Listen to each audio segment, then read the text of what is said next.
ऐसा माना जाता है। अगर अशोक गहलोत का नाम आता है तो 3 और सेनापतियों का नाम आता है, जिसमें एक शांति धारीवाल है, महेश जोशी हैं और धर्मेंद्र राठौड़।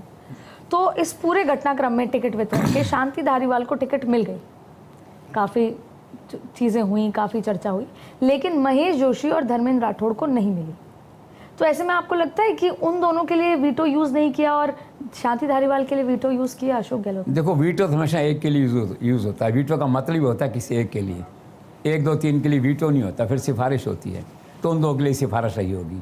पॉलिटिकल क्षेत्रों में ये भी चर्चा है कि चूंकि गहलोत की प्रतिष्ठा का प्रश्न था धारीवाल का मुद्दा, तो शायद कोई बड़ी डील हुई है, ऐसी भी चर्चा है राजनीतिक क्षेत्रों में।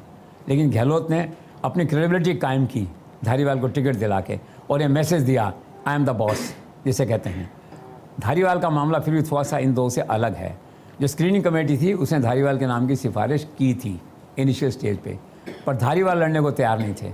उनका कहना था कि मेरे पुत्र को टिकट दे दो, लेकिन गोगाई वगैरह कहना था कि नहीं भाई, पुत्र भाई भतीजावाद को टिकट नहीं दे। हालांकि बाद में दिए उन्होंने, लेकिन उसमें था कि नहीं देंगे, तो बात रुक गई।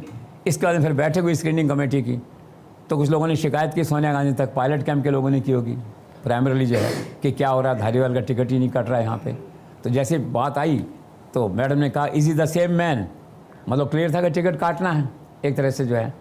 और फिर उसके बाद में मल्टीपल सेशंस हुए, डिस्कशन हुए, ultimately as usual Ashok Gehlot is the winner और धारीवाल को टिकट मिला। अब उन 2 का जो सवाल है, जो मैंने आपसे कहा, गहलोत के खास लोग हैं इसमें, जो 25 में कथित बगावत थी उसके वो भी सेनापति मानिए कहेंगे एक तरह से।